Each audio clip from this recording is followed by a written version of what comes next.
Puji Tuhan, saudari kita akan melanjutkan pembahasan di dalam semi-annual training tahun 2025 yang berjudul Mengalami, Menikmati, dan Mengekspresikan Kristus. Puji Tuhan, saudari kita akan melanjutkan di dalam pengkajian berita ke-27 atau berita yang ketiga yang berjudul Menikmati Kristus yang Al-Muhid sebagai tanah permai, bagian yang ditentukan bagi kita. Nah, saudari kita kembali lagi perlu mengkaitkan antara judul utama dengan judul dalam berita yang ketiga. Betapa kita perlu mengalami, menikmati, dan mengekspresikan Kristus. Nah, Kristus yang bagaimana, saudari? Di dalam berita yang ke-27 atau berita yang ketiga ini, Kristus ini adalah Kristus yang al-muhid. Dia adalah tanah permai. Satu sisi, saudara-saudari, tanah permai ini adalah tanah yang sangat kaya, sangat subur, sangat produktif untuk menghasilkan hasil tanah yang dapat dinikmati. Di sisi yang lain, kita juga perlu melihat bahwa tanah permai ini adalah bagian yang ditentukan bagi kita. Maka, saudara-saudari, di dalam aspek yang pertama, Kristus sebagai tanah permai adalah Kristus yang sangat kaya. Kita perlu mengalami kekayaan kelimpahan Kristus.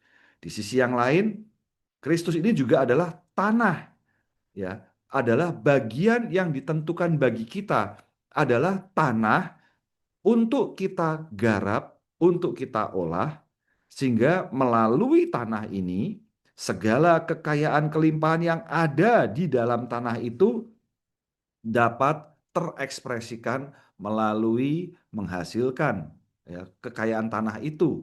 Benih-benih yang ditaburkan boleh menghasilkan beberapa kali lipat, bahkan puluhan kali lipat, 100 kali lipat. Nah, saudara-saudari, mari kita memasuki di dalam berita yang ketiga ini, atau berita yang ke-27, bahwa pengalaman Bani Israel di tanah permai melambangkan kenikmatan kita akan Kristus hari ini. Kristus adalah tanah permai kita. Berbagai aspek kekayaan Kristus dilambangkan dengan hasil dari tanah permai. Jika kita menikmati suplai kekayaan Kristus, kita dapat memperhidupkan Kristus. Kita juga akan dikuatkan untuk mengalahkan musuh. Musuh selalu dikalahkan ketika kita menikmati dan bait dibangun sebagai tempat kediaman Allah. Puji Tuhan. Selanjutnya di dalam judul dan ayat penting, ada dua hal yang perlu kita perhatikan di sini, saudara-saudari, ya, supaya jangan keliru. Yang pertama adalah Kristus sebagai tanah permai, melambangkan kekayaan kelimpahan dari tanah permai ini. Tetapi di sisi yang lain, Kristus juga adalah sebagai tanah atau sebagai media yang padanya kita sedang berakar dan dibangun.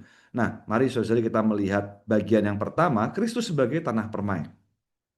Di dalam Ulangan pasal 8 ayat 7 mengatakan, karena Yehova Allahmu akan membawa kamu ke tanah permai. Puji Tuhan, saudara-saudari, di dalam bagian ini ada satu perkataan Tuhan yang sangat jelas bahwa Dia membawa kita ke tanah permai. Dan di dalam perjanjian baru, di dalam Kolose 1:12 mengatakan, mengucap syukur kepada Bapa yang melayakkan kamu untuk berbagian dalam bagian bersama orang-orang kudus dalam terang. Nah, saudara-saudari, kalau kita melihat di dalam perjanjian lama adalah tanah permai, maka di dalam perjanjian baru tanah permai ini adalah bagian, ya, dalam bagian bersama orang-orang kudus. Puji Tuhan, saudara-saudari, ya, dia adalah bagian, ya, dalam bagian bersama orang-orang kudus di dalam terang. Nah, bagian dalam bagian ini, ya, berbagian dalam bagian tidak lain bagi kita hari ini sebagai kaum beriman perjanjian baru. Galatia pasal 3 ayat 14 mengatakan supaya berkat Abraham dapat sampai kepada bangsa lain dalam Kristus Yesus, agar melalui iman kita dapat menerima roh yang dijanjikan. Nah, saudara-saudari, berkat Abraham, ya, salah satunya adalah mengenai tanah, ya. Selain yang kedua adalah keturunan, tapi kali ini kita fokus kepada tanah, ya. Jadi bahwa tanah ini adalah telah diberikan, ya, ada bagian, ya. Kita boleh ada berbagian dalam bagian. Jadi memang ada bagian yang diberikan orang-orang kudus. Nah, kita ini berbagian di dalamnya. Nah, puji Tuhan, ya. Inilah berkat Abraham, ya. Dan berkat Abraham hari ini adalah roh itu yang dijanjikan.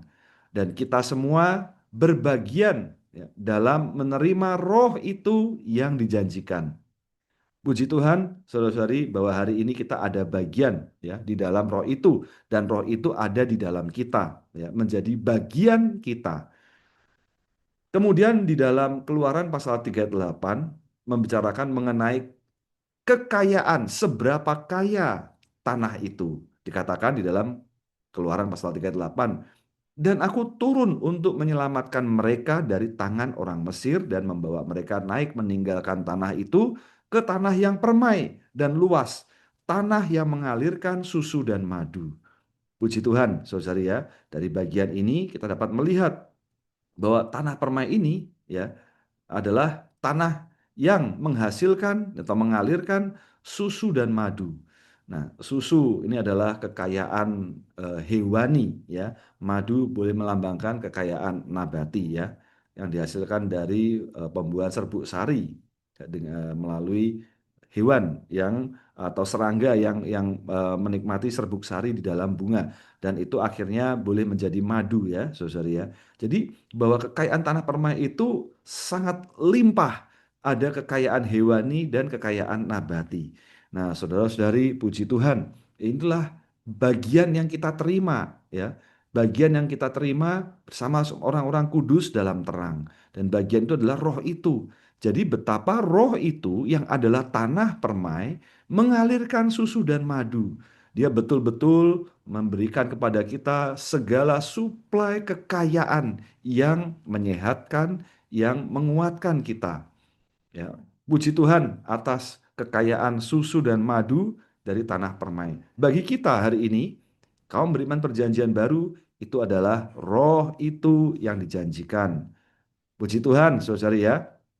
Karena itu di dalam bagian yang kedua, Kristus sebagai tanah, ya, adalah medianya. Nah, saudari, di dalam Kolose pasal 2 ayat 6b sampai 7 mengatakan, karena itu hendaklah, ya, kamu berperilaku di dalam Dia.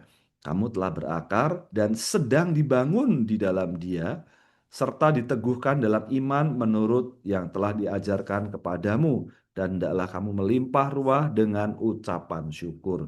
Nah, saudari, hari ini bagaimana kita, ya, melalui media tanah ini dapat menghasilkan sesuatu? Maka pertama kita perlu berperilaku di dalam Dia. Ya, kita berakar di dalam Dia, menikmati, menyerap segala kekayaan kelimpahan tanah. Di satu aspek kita adalah tanah, kita juga adalah bangunan. Maka ketika kita menikmati kekayaan ini, sebenarnya kita juga sedang dibangun di dalam Dia. Nah, saudara-saudari, puji Tuhan, berita ini khususnya berita ke-27 atau berita yang ketiga ini fokusnya kepada Kolose, kitab Kolose, ya, saudara-saudari ya. Kolose pasal 1 dan pasal 2. Jadi kita dapat melihat bahwa hari ini Kristus sebagai tanah permai. Kristus juga adalah sebagai tanah. Dia adalah bagian, ya, bersama orang-orang kudus dalam terang. Nah, saudara, ini adalah suatu syarat hari ini agar kita dapat menikmati Dia adalah di dalam terang. Dan karena itu kita berperilaku juga di dalam Dia, yaitu di dalam terang, kita berakar dan dibangun di dalam Dia. Puji Tuhan, saudara ya. Men, selanjutnya kita dapat melihat struktur dan garis besar di dalam berita ini. Berita ini terdiri dari 3 Romawi dan kita dapat melihat setiap bagiannya bahwa Romawi yang pertama membahas mengenai roh itu adalah realitas tanah permai dalam perjanjian baru, ya. Jadi di dalam Romawi yang pertama kita dapat menikmati Kristus sebagai tanah permai. Nah, ini adalah roh itu. Dasar ayatnya di dalam Kolose 1:12, Galatia 3:14 dan Efesus 3:8. Nah, tanah permai, saudara ya, ini adalah bagian yang ditentukan bagi Bani Israel. Dan bagi kita hari ini roh itu adalah bagian yang ditentukan bagi kaum beriman perjanjian baru. Puji Tuhan, saudara ya, ini ada kesetaraan antara tanah permai dengan roh itu, ya. Di dalam perjanjian lama ada tanah permai dan di dalam perjanjian baru ada roh itu. Puji Tuhan ya atas bagian yang telah ditentukan ini, yang ditentukan bagi kaum beriman ya, bagi bangsa Israel juga bagi kaum beriman perjanjian baru. Nah, lalu kemudian di dalam Romawi yang kedua kita dapat melihat kekayaan tanah permai. Romawi yang kedua mengatakan menikmati Kristus sebagai tanah permai adalah tanah yang mengalirkan susu dan madu. Nah, saudara-saudari kita dapat melihat ya, susu dan madu di dalam kapital A ini adalah dua aspek hayat Kristus. Puji Tuhan, kita akan melihat dua aspek kekayaan ini ya. Dan kita menikmatinya syaratnya adalah di dalam terang. Puji Tuhan ya. Jadi syarat menikmati ini adalah dalam terang. Ya, semakin kita menikmati atau minum susu dan kita makan madu, kita disusun oleh dia sebagai susu dan madu. Ya, apa yang kita nikmati, itulah yang kita susun di dalam diri kita. Puji Tuhan, semakin kita menikmati susu, semakin kita menikmati madu, dan susu dan madu itu menjadi susunan di dalam kita. Dan kemudian yang ketiga adalah tanah. Ya, tanah ini adalah untuk diserap kekayaannya. Dan tanah ini adalah Kristus. Ya, dan tanah kita, tanah yang hidup, yang subur. Puji Tuhan, saudara-saudari ya. Amin. Ya, jadi Kolose pasal 2 ayat 8 sampai 15 menggambarkan menerangkan Kristus sebagai tanah. Untuk itu, dalam aspek praktis kita perlu meluangkan waktu untuk menyerap kekayaan tanah. Nah, saudara-saudari, amen, kita perlu waktu ya untuk menyerap kekayaan tanah ini. Tanah ini demikian kaya, demikian subur. Namun bagi kita perlu waktu yang cukup untuk menyerap kekayaan tanah tersebut. Puji Tuhan, saudari ya. Selanjutnya di dalam struktur pembacaan harian. Nah, saudari, di dalam pembacaan harian ini terbagi menjadi dua hal besar ya. Hari pertama sampai dengan hari yang ketiga membahas mengenai Kristus sebagai tanah permai. Dan di dalam hari yang keempat sampai dengan hari yang keenam membahas Kristus sebagai tanah atau media ya. Sarana yang dengannya kita menyerap kekayaan, kelimpahan dari Kristus. Puji Tuhan, saudari ya. Kemudian kita melihat kembali, saudari, di dalam hari yang pertama ya, Kristus sebagai tanah permai. Bahwa menikmati Kristus adalah sebagai bagian yang ditentukan bagi orang-orang kudus. Ya, ini adalah bahasa Inggrisnya allotted portion. Jadi bagian yang memang sudah disediakan, yang sudah ditentukan bagi orang-orang kudus. Saudara-saudari, ini adalah suatu fakta di dalam Alkitab. Kita pribadi lepas pribadi mendapat bagian yang telah ditentukan. Amen. Ya, bahwa tanah permai ya, tanah permai, tanah Kanaan sebagai bagian yang ditentukan bagi Bani Israel ini di dalam perjanjian lama. Tetapi bagi kita, kita semua ada roh itu sebagai bagian yang ditentukan bagi kita kaum beriman perjanjian baru. Kemudian di dalam hari yang kedua, kita menikmati Kristus sebagai tanah yang mengalirkan susu dan madu dalam terang. Nah, ini saudara ya, kita dapat melihat kekayaannya, susu dan madu, ya, melambangkan dua aspek hayat Kristus. Ya. Tapi kita menikmatinya ini, saudara, adalah di dalam terang. Amin. Semoga Tuhan terus menerangi kita, membawa kita senantiasa hidup dalam terang, agar kita boleh menikmati susu dan madu. Dan di dalam hari yang ketiga, kita makan firman Allah dan menikmati susu dan madu serta disusun dengan susu dan madu. Puji Tuhan, apa yang kita makan, dengan itulah kita tersusun. Semakin kita makan firman Allah, menikmati dia sebagai susu dan madu, semakin kita disusun dengan Kristus sebagai susu dan madu. Jadi saudara-saudari, dalam 3 hari ini, yang pertama kita melihat, oh ini adalah bagian kita ya. Kita semua kaum beriman mendapat bagian, dan bagian itu adalah roh itu. Dan kita dapat melihat bahwa roh itu adalah sangat kaya limpah. Inilah susu dan madu. Ya, puji Tuhan. Namun syaratnya kita menikmati di dalam terang, dan kita hari ini perlu menikmati. Semakin menikmati, semakin tersusun. Ya. Kemudian di dalam bagian yang kedua dari hari yang keempat, ya, bahwa Kristus adalah sebagai tanah. Maka Kristus adalah tanah yang hidup dan subur. Puji Tuhan, dia hidup dan subur. Kristus digambarkan dan terang sebagai tanah, ya, media yang padanya kita sebagai benih ini ya menikmati, menyerap segala kekayaan kelimpahan dari tanah ini. Karena di dalam dia berdiam secara jasmani seluruh kepenuhan kealahan. Puji Tuhan atas seluruh kepenuhan kealahan untuk kita nikmati. Puji Tuhan ya saudara ya. Nah kita akan melihat ada unsur-unsur di dalam tanah ini. Sangat kaya, nanti kita akan melihat setiap bagiannya. Nah kita perlu mengalami unsur yang bagaimana. Yang pertama adalah unsur yang membunuh, mengubur, yang membangkitkan dan menghidupkan kembali. Saudara-saudari, kita perlu mengingat bahwa tanpa mati tidak akan hidup. Ya, untuk itu membunuh segala unsur alamiah kita, ya, mengubur agar kita dibangkitkan dan hidup kembali dalam kebaruan hayat. Kita perlu mengalami unsur yang menghapus surat hutang dalam ketentuan-ketentuan hukum. Puji Tuhan, kita akan melihat detailnya nanti. Kemudian di dalam hari yang keenam, kita sendiri perlu meluangkan waktu untuk menyerap ya kekayaan Kristus sebagai tanah. Nah, untuk itu ya, untuk menyerap ini kita perlu memiliki akar yang lembut dan baru. Oh, saudari, kita perlu mohon Tuhan terus melembutkan ya eh, akar ini ya untuk menyerap kekayaan Kristus dan di dalam kebaruan hayat ya. Puji Tuhan, senantiasa segar dan baru. Dan kita pribadi perlu menempuh kehidupan yang tersembunyi.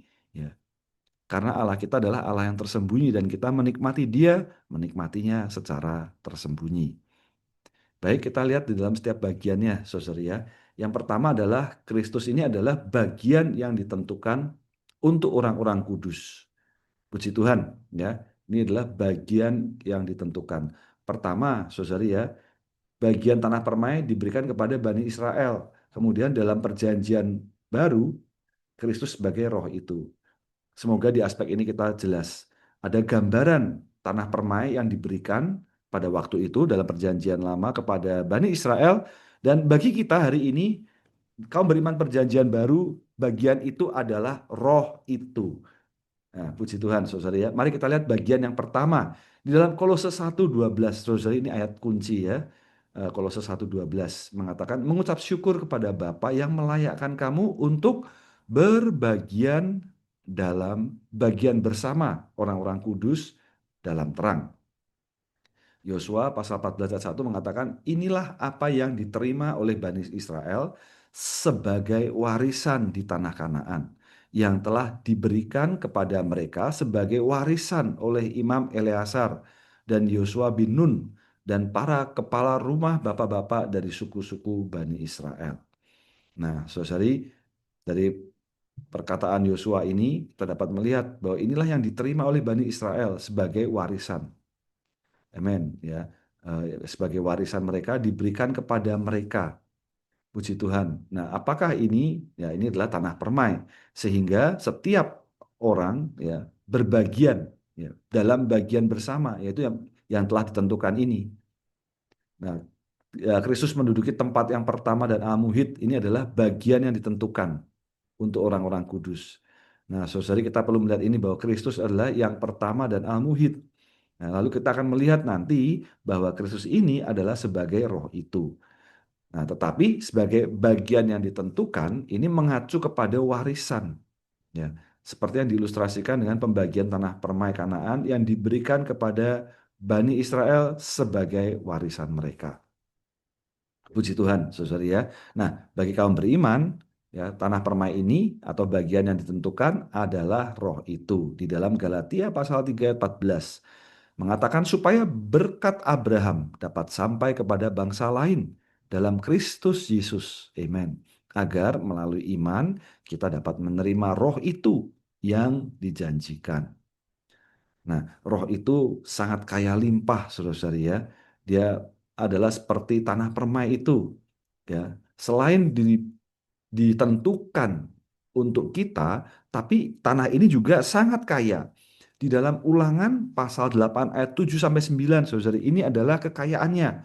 Ya, ayat 7 sampai 9 mengatakan karena Yehova Allahmu akan membawa kamu ke tanah permai, yaitu tanah yang mempunyai sungai, mata air dan sumber yang mengalir keluar di lembah dan gunung, tanah yang mempunyai gandum dan jelai dan pohon anggur dan pohon ara dan pohon delima, tanah yang mempunyai pohon zaitun yang mengeluarkan minyak dan mempunyai madu. Tanah tempat kamu akan makan roti tanpa kekurangan. Kamu tidak akan kekurangan apa-apa di sana. Tanah yang batunya adalah besi, yang dari gunungnya kamu boleh menggali tembaga. Amen. Betapa kaya limpahnya ini ya saudara ya di dalam Ulangan pasal 8. Nah, ini dinyatakan di dalam Efesus pasal 38 untuk memberitakan kekayaan Kristus yang tidak terduga. Amen. Sebagai Injil kepada orang bukan Yahudi.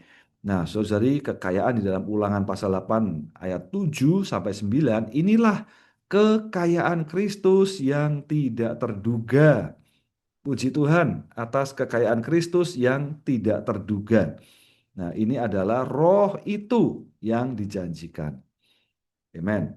Nah, selanjutnya, saudari ya, bahwa kita dapat melihat bahwa bagian tentukan kaum beriman perjanjian baru itu bukanlah tanah secara fisik, melainkan Kristus yang al-muhid sebagai roh pemberi hayat. Juga kekayaan tanah permai melambangkan berbagai aspek kekayaan Kristus yang tidak terduga di dalam rohnya sebagai suplai limpah lengkap bagi kaum berimannya. Ini ya saudari ya, kekayaan sangat limpah. Dan kaum beriman di dalam Kristus melalui menikmati kekayaan tanah itu dibangun menjadi tubuhnya sebagai rumah Allah, kerajaan Allah. Amen. Semakin kita menikmati, semakin kita dibangun. Ya, betapa kita perlu menikmati kekayaan tanah. Semakin kita menikmati, semakin kita terbangun menjadi tubuhnya. Puji Tuhan, saudara, ya, ini dua aspek yang selalu bergandengan, yaitu mengenai tanah dan bangunan. Tanah yang padanya kita menikmati dan bangunan yang padanya kita terbangun. Saudara, tanah dan bangunan ini selalu beriringan ya. Puji Tuhan. Selanjutnya kita akan melihat menikmati Kristus sebagai tanah yang mengalirkan susu dan madu dalam terang. Jadi kita menikmati apa? Susu dan madu. Syaratnya dalam terang. Ya. Jadi ini adalah dua aspek hayat Kristus, susu dan madu. Puji Tuhan, saudara ya.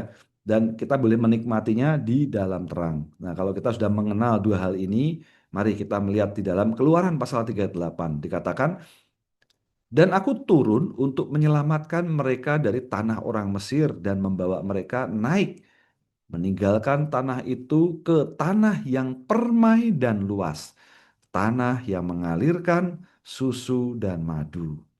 Di dalam Ulangan pasal 26 ayat 9 mengatakan, dan dia membawa kami ke tempat ini dan memberi tanah ini kepada kami, tanah yang mengalirkan susu dan madu. Amen. Puji Tuhan, saudari ya. Dengan demikian kita melihat betapa nikmatnya susu dan madu ini.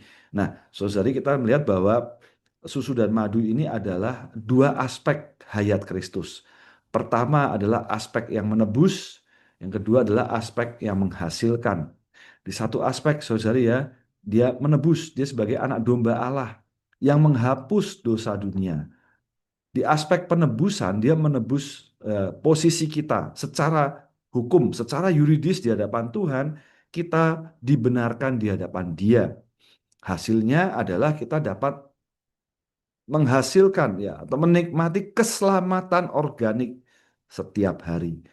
Puji Tuhan atas dua aspek ini, aspek yuridis dan aspek organik. Puji Tuhan di dalam aspek yuridis hari ini bagi kita melayakkan kita menikmati Dia. Kelayakan ini agar menghasilkan ya, keselamatan organik ya yang kita alami setiap hari. Dan saudari, dikatakan di sini biji gandum yang tidak jatuh ke dalam tanah dan mati, gandum itu tetap satu biji. Tetapi jika dia mati, gandum itu menghasilkan banyak buah. Nah, saudari, di aspek Yohanes pasal 1 ini adalah aspek penebusan. Dia adalah anak domba Allah. Ini adalah amen ya, yang menebus kita. Dia adalah anak domba Allah. Di satu aspek sebagai domba, dia menghasilkan susu. Ya, puji Tuhan atas susu yang kita nikmati. Ini adalah aspek yuridis bagi kita hari ini. Di sisi yang lain, dia juga adalah biji gandum yang jatuh ke dalam tanah dan mati. Ya, gandum itu tetap satu biji, tapi jika mati, gandum itu menghasilkan banyak buah. Dan dari gandum ini, saudara ya, ini adalah kekayaan nabati, ya, kekayaan nabati yang menghasilkan madu.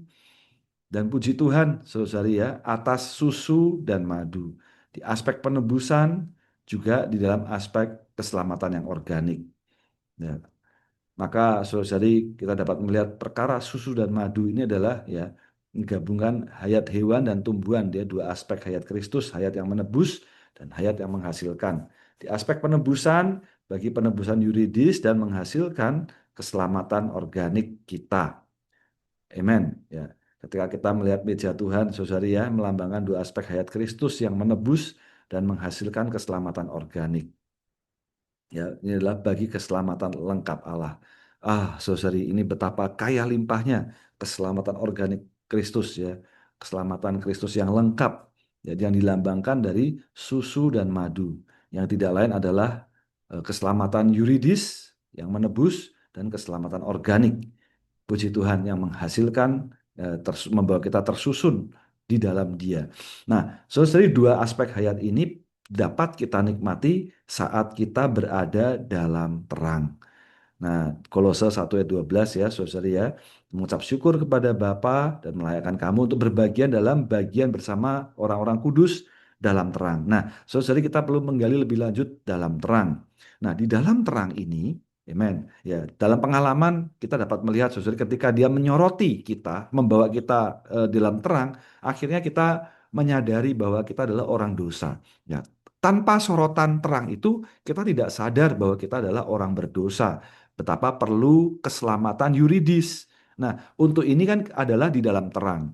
Nah, betapa juga di aspek yang lain setiap hari ketika kita tinggal di dalam terangnya, maka boleh membawa kita ke dalam pengalaman keselamatan yang organik yang setiap hari ya. Nah, saudari, puji Tuhan. Jadi syaratnya adalah di dalam terang. Nah, terang itu apa? Nah, saudari, ada tiga hal yang perlu kita perhatikan bahwa Allah sendiri, pribadi Allah ya, atribut Allah adalah terang. Allah kita selain Allah kasih, Allah juga adalah terang ya. Dia juga adalah Allah yang adil benar. Nah, dia adalah Allah yang kudus, tapi di kali ini kita dapat melihat bahwa Allah, atribut Allah adalah terang. Nah, Allah itu dinyatakan dalam firman Allah. Maka firman Allah juga adalah terang. Puji Tuhan, ya. Dan yang kedua, Kristus adalah terang. Ya, kita dapat melihat ayat ini dalam Yohanes, saudara ya. Kitab Yohanes banyak membantu kita bahwa Allah adalah terang, firman adalah terang, Kristus adalah terang, dan hayat Kristus adalah terang. Maka ketika kita memiliki Allah di dalam kita, kita memiliki terang. Ada firman-Nya, kita juga memiliki terang. Puji Tuhan bahwa Allah kita adalah Allah yang berfirman. Dan Kristus adalah terang hayat. Ya, dia menyoroti kita. Ketika kita menikmati hayat Kristus, memiliki hayat Kristus, dia menyoroti apa adanya kita. Tidak hanya Allah dan Kristus, juga kaum beriman adalah terang. Saudara-saudari, ya, kaum beriman ya adalah kita semua adalah terang.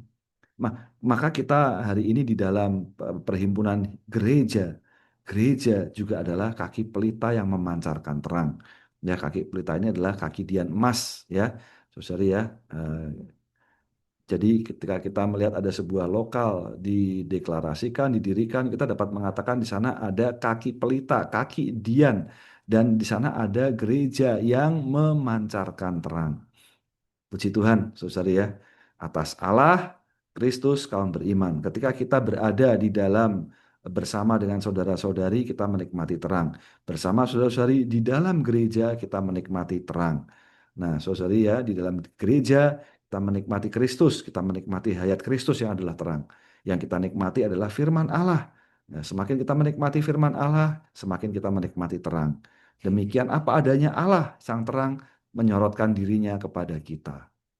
Amin. Selanjutnya, bahwa kita perlu makan firman Allah untuk menikmati susu dan madu serta disusun dengan susu dan madu. Nah, saudara, di dalam bagian ini kita dapat melihat yaitu semakin kita makan, semakin kita menikmati, semakin kita tersusun, ya. Makan, menikmati, tersusun.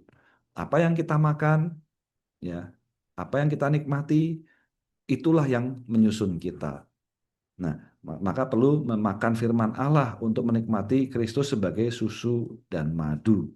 Maka itu pula yang menyusun kita, ya, Kristus sebagai susu dan madu. Di dalam 1 Petrus pasal 2 ayat 2 mengatakan, jadilah seperti bayi yang baru lahir, yang menginginkan susu firman murni, supaya olehnya kamu bertumbuh sampai kepada keselamatan. Dan Mazmur 119 ayat 103 mengatakan, betapa manisnya firman-Mu itu bagi rasaku, lebih manis daripada madu bagi mulutku. Nah, saudari, puji Tuhan bahwa firman ini ya membawa kita bertumbuh sampai kepada keselamatan yang penuh. Semakin kita menikmati firman, firman itu saudari manis untuk kita nikmati.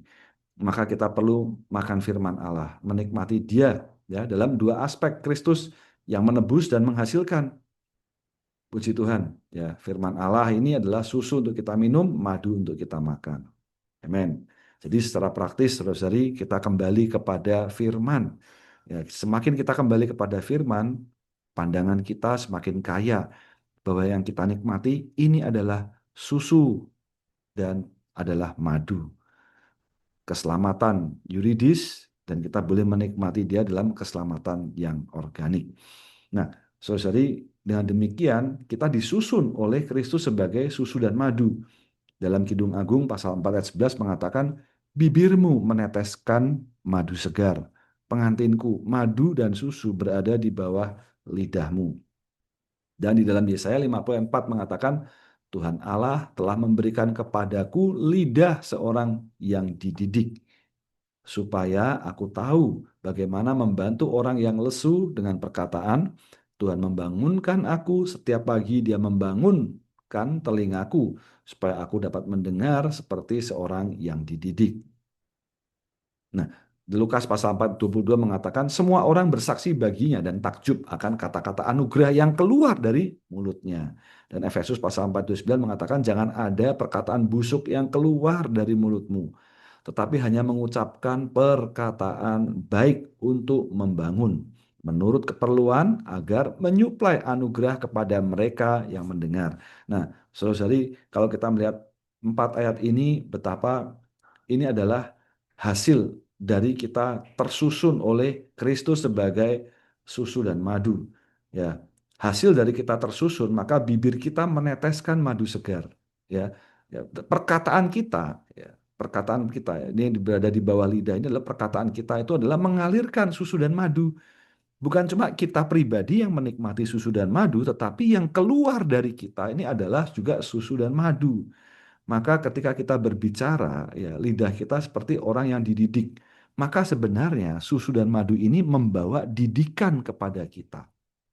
Amen. Ya, firman Tuhan sebagai susu dan madu ini, dia mendidik kita, dia membantu, ya, melalui kita, ya, kita berkata-kata, ya, sebagai seperti lidah seorang pendidik, ya, membantu orang yang lesu dengan perkataan. Amen. Tuhan membangunkan aku setiap pagi supaya aku mendengar, ya, seperti seorang yang dididik. Maka saudari, ayat ini sangat praktis bagi kita, ya, melalui perkataan kita. Perkataan kita adalah perkataan orang yang terdidik. Terdidik oleh apa? Oleh firman Tuhan. Amen, ya. Terdidik ini adalah melalui kita menikmati susu dan madu. Amen. Sehingga perkataan kita bahkan meneteskan madu segar. Oh Tuhan, ya, bisa menyehatkan orang lain, ya, melalui madu ini. Dan ya, kita juga perlu mendengar, ya. Mendengar apa? Mendengar suara orang lain, ya, suara saudara-saudari yang lain sebagai lidah seorang pendidik. Puji Tuhan, ya. Sehingga kata-kata kita, ya, kata-kata anugerah keluar dari mulutnya, ya. Amen. Puji Tuhan atas kata-kata anugerah ini. Dan perkataan ini adalah untuk membangun, untuk menyuplai. Amen. Saudari, amen. Kiranya melalui bagian ini kita dikuatkan sekali lagi. Kita perlu berkata-kata, tetapi perkataan kita adalah untuk membangun dan untuk menyuplai. Membangun, amen. Saudari, ya, dengan perkataan yang terdidik, amen. Ya, yang keluar dari mulut kita. Ya, perkataan atau kata-kata anugerah. Inilah bibir kita meneteskan madu segar dan mulut dan madu dan susu berada di bawah lidah kita. Kita dapat menyuplai anugerah kepada mereka yang mendengar. Men, ya, madu memulihkan orang yang lemah dan susu adalah untuk merawat orang yang belum matang. Ini ya, saudara ya, susu firman supaya olehnya bertumbuh sampai kepada keselamatan. Jadi ini adalah saudari untuk mendewasakan ya. Eh, Kita perlu susu ya, memulihkan orang yang lemah. Amen. Saudara ya, madu memang satu sisi adalah bermanfaat untuk memulihkan kesehatan. Ada antibiotik organik ya. Jadi antibiotik secara organik ya untuk memulihkan kesehatan. Ya, orang yang lemah perlu madu. Kiranya perkataan kita adalah perkataan yang menyuplaikan susu dan madu. Amen ya. Kita perlu menyimpan kekayaan yang begitu limpah seperti makanan di bawah lidah. Nah, kapan saja dapat menyalurkan kekayaan Kristus kepada orang lain. Dan kemanisan ini tidak dihasilkan dalam waktu singkat, tetapi dari pengumpulan pergerakan batiniah dan penyimpanan yang cermat dalam jangka waktu yang panjang. Maka kita perlu sedikit demi sedikit tersusun, sedikit demi sedikit kita menyimpan, saudari ya, perkataan firman. Ya, kita mengumpulkan ya, di dalam batin kita ada respon batin yang positif. Kita menyimpan ya perkataan ini dalam jangka waktu. Ya, perlu proses ya agar perkataan itu menjadi perkataan yang real di dalam kita dan ketika kita utarakan menjadi madu ya yang memulihkan kesehatan, menjadi susu yang merawat orang. Puji Tuhan, saudara ya. Kemudian Kristus adalah tanah yang hidup dan subur. Nah, ini kita memasuki bagian yang kedua adalah sebagai medianya, Kristus sebagai tanah. Nah, kita dapat melihat saudari bahwa Kristus digambarkan dan dijelaskan sebagai tanah ya, sebagai medianya. Nah, di dalam tanah ini berdiam secara jasmani seluruh kepenuhan kealahan. Maka puji Tuhan betapa tanah ini adalah tanah yang hidup dan subur. Amen. Kolose pasal 2 ayat 6b sampai 7 mengatakan, karena itu hendaklah kamu berperilaku di dalam Dia. Kamu telah berakar dan sedang dibangun di dalam Dia, serta diteguhkan dalam iman menurut yang telah diajarkan kepadamu. Dan hendaklah kamu melimpah ruah dengan ucapan syukur. Nah, saudari di dalam Kolose ini menggambarkan, menjelaskan sebenarnya tentang Kristus sebagai tanah. Tanah ini kita tidak kekurangan apapun. Ya, kita perlu meluangkan waktu menyerap Dia ya, sebagai tanah yang amuhid. Sehingga fakta-fakta dalam ayat ini menjadi pengalaman bagi kita. Kita perlu berperilaku di dalam Dia, berakar dan dibangun di dalam Dia. Nah, Kolose pasal 2, 9-10 mengatakan, sebab dalam Dialah berdiam secara jasmania seluruh kepenuhan kealahan, dan kamu telah dipenuhi di dalam Dia. Dia adalah kepala semua pemerintah dan penguasa. Maka saudari kita melihat Kristus sebagai tanah dan Dia yang di dalamnya berdiam secara jasmania seluruh kepenuhan kealahan. Bahwa seluruh kepenuhan ini tidak mengacu kepada kekayaan Allah tetapi ekspresi kekayaan Allah. Nah, ekspresi kekayaan Allah ini adalah sesuatu yang ternyatakan ya, dapat dilihat ya, dapat diekspresikan, ternyatakan ya. Semakin kita menikmati Dia, semakin ada ekspresi kekayaan Kristus. Amen ya. Kemudian kita beroleh kepenuhan ya, ketika kita berakar dalam Kristus sebagai tanah ini, kita dipenuhi dalam Dia. Setiap bagian kita, saudari ya, dalam jiwa, roh, jiwa dan tubuh kita terus mengalami Kristus sebagai yang memenuhi kita. Sehingga kita dapat mengalami kepenuhannya. Dan melalui kita, karena kita mengalami kepenuhannya, Kristus ini dapat terekspresikan. Maka Kristus sebagai tanah, kita dipenuhi, diperlengkapi, digenapi, dipuaskan. Dan sepenuhnya disuplai. Kita tidak kekurangan apapun. Oh, puji Tuhan, saudara ya. Kiranya ini boleh mendorong kita semakin mengasihi Tuhan, mengasihi firman-Nya. Nah, dikatakan kamu juga dipenuhi di dalam Dia. Dalam Kolose pasal 2 ayat 8 sampai 10 mengatakan, waspadalah supaya tidak ada yang menawan kamu dengan filsafatnya, tipuan kosongnya, menurut tradisi manusia, menurut unsur-unsur dunia dan bukan menurut Kristus. Sebab dalam dialah berdiam secara jasmania seluruh kepenuhan kealahan, dan kamu telah dipenuhi di dalam Dia.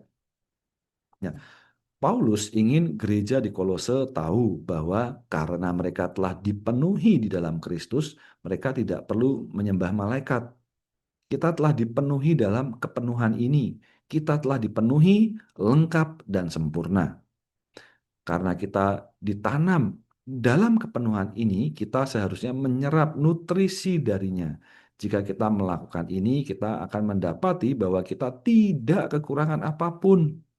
Karena Kristus adalah tanah permai yang di dalamnya kita berakar. Kita telah berakar dalam kepenuhan ini. Di dalamnya kita telah dipenuhi, lengkap, dan sempurna. Kita tidak kekurangan apapun. Puji Tuhan. Selanjutnya, saudari, ini adalah unsur-unsur yang di dalam tanah. Nah, unsur ini sangat kaya, saudari ya. Nah, yang pertama adalah bagaimana kita dipenuhi, ya, mengalami kepenuhannya. Ya, Dia yang memenuhi kita adalah kepala dari semua pemerintah dan penguasa. Di dalam tanah ini, Dia membunuh unsur-unsur alamiah kita. Dikuburkan bersama dengan Dia. Sehingga kita dapat mengalami kebangkitan. Dari kebangkitan ini kita dapat memperhidupkan Dia. Kita hidup bersama dengan Dia. Puji Tuhan, dengan demikian maka Dia dalam kita telah menghapus semua surat hutang dalam ketentuan-ketentuan hukum. Sehingga saudari kita boleh hidup bukan berdasarkan hukum Taurat ya, tetapi kita boleh hidup ya berdasarkan Dia yang telah menghapuskan surat hutang ini. Nah, saudari mari kita melihat ya di dalam Kolose 2:9 dikatakan sebab dalam Dialah berdiam secara jasmania seluruh kepenuhan kealahan. Nah, saudari, ini yang di aspek Dia. Lalu di aspek kita dapat melihat dalam Ulangan 8:9, tanah tempat kamu makan roti tanpa kekurangan. Nah, segala kepenuhan Dia menjadikan kita tanpa kekurangan. Ya, kepenuhan ini adalah tanpa kekurangan. Si Tuhan. Ya, Kolose 2:10, dan kamu telah dipenuhi di dalam Dia. Dia adalah kepala semua pemerintah dan penguasa. Puji Tuhan. Ya, Kolose 2:11 mengatakan dalam Dia kamu telah disunat, bukan sunat yang dilakukan tangan manusia, tetapi di dalam sunat Kristus, yaitu dalam penanggalan tubuh daging. Puji Tuhan ya. Disunat ini adalah bagaimana tubuh daging kita ya, daging nafsu daging ini telah dibunuh. Maka kita perlu sekali lagi mengalami ya sunat Kristus ya. Manusia alamiah kita ya perlu diakhiri ya saudara, sehingga manusia alamiah kita hanya pantas untuk dikuburkan bersamanya dalam baptisan.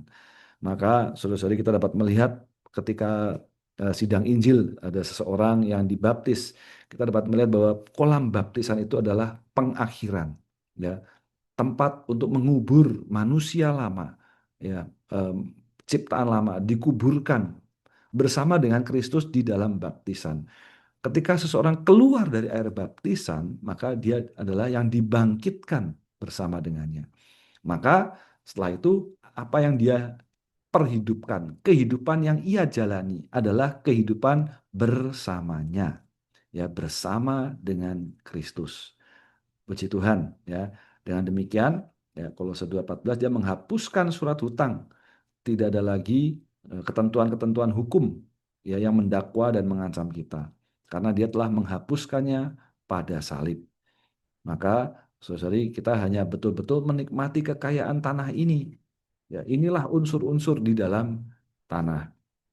Secara praktis bagi kita hari ini, ya berapa banyak kita meluangkan waktu untuk menyerap kekayaan Kristus sebagai tanah. Ya, kekayaan ini sudah dibahas di pada butir-butir sebelumnya. Dan hari ini bagaimana kita? Maka kita perlu memiliki akar yang lembut dan baru. Dan kita sendiri akar ini perlu dalam, ya. Akar ini semakin dalam, semakin tersembunyi. Jadi kehidupan yang tersembunyi ini adalah kehidupan yang semakin dalam, ya. Berakar semakin dalam ke tanah, ya. Puji Tuhan, saudara ya. Di dalam 2 Korintus 4:16 mengatakan meskipun manusia lahiriah kami sedang terkikis, tetapi manusia batiniah kami diperbarui dari hari ke hari. Puji Tuhan ya, kiranya dari hari ke hari kita diperbarui dalam manusia batiniah kita. Nah, untuk itu kita perlu menikmati Tuhan sebagai tanah yang al-muhid, ya. Kristus sebagai tanah yang kaya diserap ke dalam kita, dipenuhi ya di dalam Dia, dalam pengalaman kita. Kita perlu memiliki akar yang lembut. Kiranya kita juga berdoa, Tuhan, beri aku hati yang lembut ya untuk menerima ya, mengalami kekayaan Kristus ini. Ya, kita diperbarui ya, dari hari ke hari ya manusia batiniah kita. Dan Kolose pasal 2 ayat 6b sampai 7 mengatakan hendaklah kamu berperilaku di dalam Dia, kamu telah berakar dan sedang dibangun di dalam Dia. Nah, Lukas pasal 8:13 mengatakan setelah mendengar firman itu dan menerimanya dengan gembira, tetapi mereka tidak berakar, percaya hanya sementara dan pada masa pencobaan mereka mundur. Nah, saudari, kenapa ya ada perkara ini, percaya sementara dan pada masa pencobaan mereka mundur? Tidak lain adalah karena akarnya tidak dalam. Ya, mereka tidak berakar. Men. Kemudian dalam Matius pasal 14 ayat 23 mengatakan setelah menyuruh orang banyak bubar, dia naik ke atas gunung seorang diri untuk berdoa. Ketika malam tiba, dia berdiri di sana. Nah, ini adalah contoh ya kehidupan yang dalam. Dia naik, Tuhan kita naik ke atas gunung seorang diri berdoa. Ya, dia berdoa sendiri di sana. Nah, Matius pasal 6 ayat 6 mengatakan, tetapi kamu ketika berdoa, masuklah ke kamar pribadimu, tutup pintu dan berdoalah kepada Bapamu secara tersembunyi. Dan Bapamu yang melihat secara tersembunyi akan membalas kamu. Maka saudari, amen, dari 4 ayat ini kita jelas bahwa perilaku kita ya seharusnya adalah berdoa. Ya, kita berdoa, kita sebenarnya adalah sedang menempuh kehidupan yang semakin dalam, kehidupan tersembunyi di dalam Dia. Demikian kita berakar dan dibangun di dalam Dia. Ya, kita berdoa ya, seorang diri, berdoa sendiri di sana, menempuh kehidupan tersembunyi. Jadi kehidupan tersembunyi ini adalah kehidupan berdoa. Puji Tuhan, saudari ya. Kiranya kita dapat terus belajar menempuh kehidupan sedemikian. Demikian kita akhirnya dapat menyerap kekayaan Kristus sebagai tanah. Terakhir, saudari, sebagai penutup, amen. Bagaimana kita menikmati Kristus sebagai susu dan madu serta tanah yang hidup. Maka kita perlu menikmati susu dan madu. Inilah yang menyuplai orang yang memerlukan. Kita jumpa orang lain, kita menyuplai saudara-saudari, amen. Kita bawa dia, kita suplai dengan susu dan madu. Ya, perkataan kita, ya bibir kita meneteskan madu segar, ya. Di bawah lidah kita ada susu dan madu yang siap kita suplaikan kapan saja bagi saudara-saudari yang membutuhkan. Maka untuk itu kita perlu menikmati tanah yang hidup. Ya, bagaimana menikmati? Ya melalui menempuh kehidupan yang berakar, kehidupan yang tersembunyi, ya kehidupan yang semakin dalam. Akar ini perlu akar yang lembut dan akar yang baru untuk dapat menyerap kekayaan dari tanah tersebut. Puji Tuhan, saudari, demikian berita ke-27 atau berita yang ketiga kiranya dapat menguatkan kita semua. Tuhan berkati, saudari. Amin.